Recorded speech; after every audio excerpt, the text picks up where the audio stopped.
So after the last video, the creator of the Yeet hammer, Astropulse, recommended I print some of these, which are his long, up to 12 dart shells. But I noticed on his printables page, he said he wanted to know what they would do with 50 caliber foam balls, but he didn't have any. So this one's for you, Astropulse.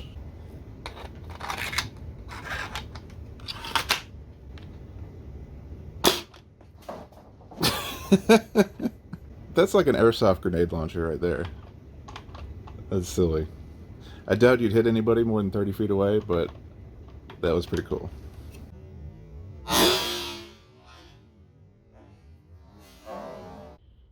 We're gonna make a Goblin. Hello everyone, I'm Carius, and today we're going to be doing an unboxing of sorts. I've got this package that just showed up from Bearswares. I ordered some hardware kits and a blaster, and I'm going to do a little video on the blaster as well as building one of the hardware kits and comparing it because it's a similar blaster to the one I ordered here. So let's take a look at what we got. I see. Woo. So here we've got an Anemone. It looks super nice. Oh, why is that? Oh, is this the lever for... Oh, okay. I thought it was messed up for a second. Yeah, that's cool. Oh, that is strong. Holy crap. Alright. Interesting. Cool. So, we've got that, which we'll take a look at in a bit.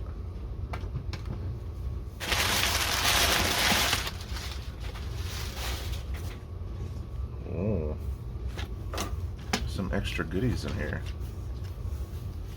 That's weird. Alright, so we got our plunger tubes for a shellfish and a goblin are the two blasters that I've got hardware kits for here. And he's got these cool 3D printed cases. Huh. I wasn't expecting that. So the shellfish we'll take a look at in a different video, but today I'm going to build the goblin, and this is really cool. This is so fancy. Huh. So I got this neat little box with all the parts in it. That's really cool. Alrighty. So we got that. Got our springs.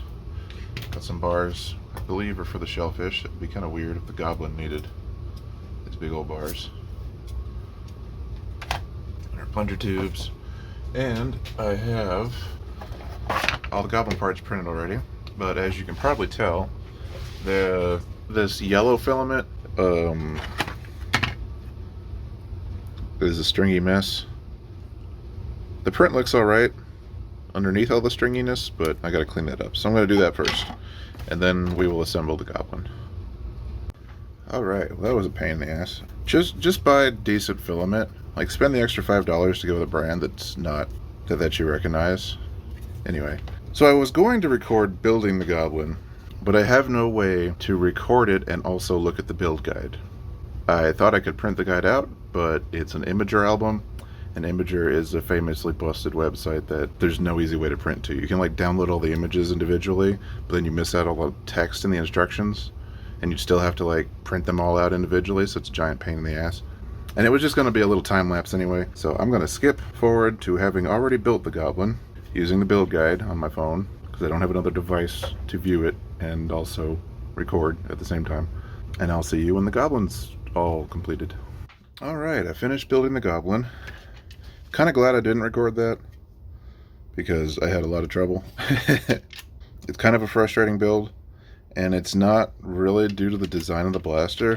It's more that the build guide is doing things in a really awkward order, and also has maybe some outdated info in it, because the hardware kit and the screws that were called out in the build guide don't match. And now that I got the blaster together and I understand how it all goes together, there wasn't anything missing from the hardware kit, but some of the screws were different lengths than what's called out in the build guide. Like the screws that go into the trigger and the catch, the build guide calls out as 25 millimeters. And the hardware kit here comes with two 20 millimeter screws that are not used anywhere else, but I believe it expects you to use them as the trigger and the catch screws, and they work fine for that. Because you need the 25s, you need all the 25s you have to attach this front part that seals against the shell together, and you need it for the actual hinge for the breech.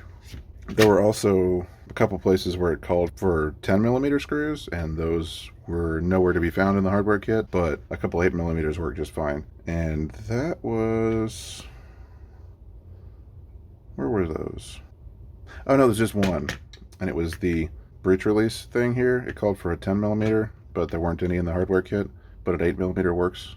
It's just kind of weird. And the this front piece, I don't know if my slicer screwed it up, but there were no holes in this piece for these two screws to go into, so I had to drill my own. And I have no idea why that would be the case, because like all the build guide showed holes in that part, so either the files messed up or my slicer like did that annoying thing where it saw the holes and decided they were too small and just filled them in.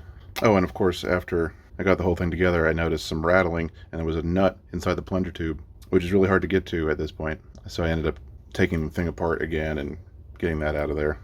But I did find out that I didn't need to take everything apart to get to the back. I can just take out the 4 screws on the bottom and the 4 screws on the top rail, and this whole back section slides off. And that's how you would get to the important parts of this blaster to actually fix them.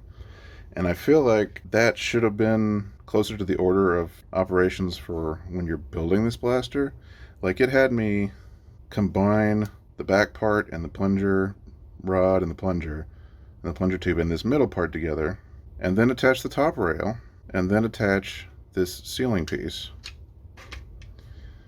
But at this point, attaching the sealing piece is really annoying, because if the nuts that you're screwing into won't thread, you can't get to the nut on the top, and you can't get to the nuts on this side, because your plunger tube and everything's already in the way.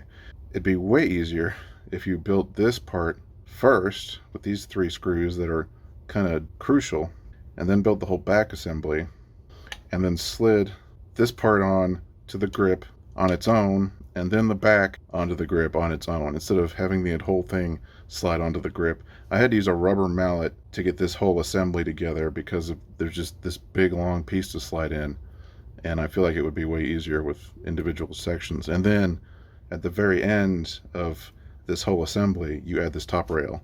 I just feel like that would be a much smoother way to put this together, because I ran into so many issues where a screw wouldn't quite thread with a nut, but then I couldn't get to the nut to readjust it and fix anything, so I had to go back several steps. Whereas if I had done certain steps first, it wouldn't have been a problem. It would have been really easy. But now that the blaster's finally together, and you can see the nameplate I painted in around the letters, and it pops nicely. But now that I've got it together, I really like the blaster. Just like, it's definitely the best looking silly shell pistol in my opinion. It's just a really nice silhouette and looks really cool. And I'm finding that it's also the strongest silly shell pistol that I currently have. I've been playing around with the Anemone a bit too, which I bought totally built from Bearswares. And this isn't hitting as hard as the Goblin, which is completely the opposite of what I was expecting. Especially with this thing's giant draw length and presumably large plunger volume here. It's not shooting as hard as the Goblin is, which is interesting. So, the Goblin, it's got this release here. Usually if you have a shell in the blaster, it will want to pop out on its own, just from the shell ejector pushing against it when you pop this open. Which is kind of neat. It's really easy to load and reload, and you can even front load shells and not even open the breech if you have something like a mega shell, which is pretty easy to do. It's not compatible with a lot of funky shells, like longer shells that go past the front. It also won't handle my Eat Hammer sniper shell because it has these ridges on it to lock into the Eat Hammer. It just won't fit into the Goblin at all. Whereas in the Anemone, it's got a bit more leeway, and it will just fit this. Partially because it's a TPU shell, so it just squishes in, but these ridges won't even make it into the breech on this blaster. But the Anemone will work with a larger variety of shells, like Demolisher rockets, spigots, and all kinds of different stuff.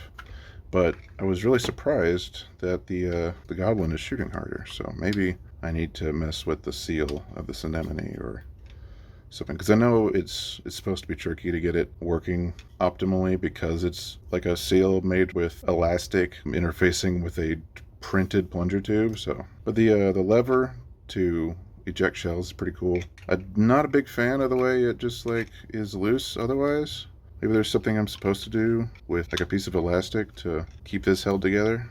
I'm not sure, because it's just so floppy when you don't have a shell in the blaster. So ergonomically, I like the Goblin better. The Anemone's cool too. And I actually have one other silly shell pistol. I acquired this Wildstyle a little while ago. It was the first silly shell blaster I got, and it is quite a bit weaker than either of these blasters because the plunger draw is maybe half as much, so it won't handle anything crazy, but it will still shoot Mega XL and most other silly shells. And I really like the ejector. It's just like works really well and it's kind of satisfying. And it also is compatible with long, funky shells. This was a kind of a jank one that I acquired in a White Elephant raffle at the ABC Club. And you can tell some of the prints like warped on whoever made this. But it seems like it's in decent shape. It's just, I'm not as attached to it because I didn't buy it or make it myself. So it's just a little weird. But it works well. It just doesn't quite have the plunger volume. And this little Goblin case is kind of cool. I do have an extra nut. I hope that was intentional and I didn't just miss one. And some of the parts were a little annoying to get out of this thing, but I just ended up getting some tweezers and pulling them out and it was fine. The extra presentation is pretty cool. So we're going to fire all three of these over the chronograph using identical shells and see what kind of FPS differences we're getting between the three. I'm suspecting at this point that the Goblin will be at the top, followed by the Anemone, and then the Wildstyle at the bottom in terms of power. But we shall see. All right, I've got a variety of shells ready to go. I'm going to see what the chronograph differences are. Starting with the Goblin, with an AccuStrike Mega Dart in it. 99. That's pretty good. That is almost approaching the Eat Hammer, which I believe did 105 when we tried it. Now the Wildstyle, same thing. 93. Not bad. More than I expected, to be honest. And the Anemone Mega Dart. 88. Huh. That's why I think I might need to tweak the Anemone, because I've heard from a lot of people that it's a hand cannon, but it's underperforming compared to my other pistols here. Now we'll try 3 rival balls and the improved rival shell that Boomstick made. 82. Wildstyle. 57. That's more what I was expecting out of the Wildstyle, to be honest. And the Anemone. 24. Okay. Yeah. I'll try Mega XL. Goblin. 57. Anemone. 54. Not a big difference there. And Wildstyle. 44. Now the main thing I use these for, shotguns. This is the Angled 3X by Zafk on printables. The Anemone. 59 with 6 darts. 6 standard worker darts. Same shell in the Goblin. 75. Much better. And the same shell out of the Wildstyle. 64. Huh. Alright.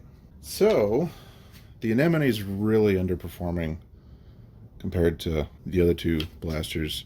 And based on what I've seen from other people's Anemones, it should be the strongest out of the 3. So I need to take a look at this thing and see what I can do to improve it. There might just be something wrong with the seal, or I don't know. So I'll take a look at that. I wouldn't take this as a slight against the Anemone. I think mine might just be a lemon. The other 2 blasters are working pretty good. The Goblin is really surprising me with its FPS. It's almost as good as the Eat Hammer, which is kind of crazy. And just because I want to, we got, I believe, 18 50 caliber foam balls in one shell to go into the Goblin and make a mess. Oh, well, never mind. It shot out 2. I think there might have been some issue with them kind of squishing against each other and just jamming in the barrels. I'm gonna try the yeet hammer. Okay, yeet hammer, 50 cal foam balls. 79 FPS, and with like 16 of them. Okay, so it's a few hours later. I took a closer look at the Anemone. I opened it all up and restrung it, and the plunger head seal had like a couple millimeters too much cord on it, so it was bunching up right at the end and causing extra drag and maybe screwing the seal up, and I think that was the issue. So we're going to try again with the same shells from earlier and see if I fix the problem. So we're going to start with Mega XL. 74. Yeah. Okay. That's a huge improvement. It's a smoother prime now too, so I think the seal was just really messed up. Rival shooting at 77. That's as good as the yeet hammer. Mega Dart. 109. That's more than the yeet hammer. 6 standard worker darts. 75. That's really good. Now I gotta readjust my rankings. The Anemone is a little bit more powerful than the Goblin now that I fixed it. So, hooray. Just out of curiosity, what's it gonna do with the sniper shell? 137. That's not bad. That's about more like what I was hearing a single Anemone could do. 154. It's pretty good. Cool. And just out of curiosity, can my Anemone handle 12-shotter with heavies in it, just to make it even worse? It fits because it's got the front room. So it shot about 43 FPS. Didn't shoot the last 3, but it shot 9 of them out at 40 FPS. That's pretty good. It's slightly worse than what the yeet hammer will do with this shell, with heavies. So cool. Looks like I fixed it. Wasn't that hard. It was a little annoying untying the elastic and rerouting that, but aside from that, it was pretty easy to take apart. Just push all the pins out. But yeah, cool. Now I have an Anemone that works. And now I've got 2 really nice silly shell pistols and a Wildstyle. Next time we're gonna build us a Next time I'm gonna build me a shellfish. That'll be cool. I'm excited to put this together and see how it performs. But anyway, thanks for watching. I hope you enjoyed the video. Isn't it amazing that there's 2 videos within like a week or so of each other? But I'll see you next time, and until then, this has been Carius reminding you to have fun. I'm making a video.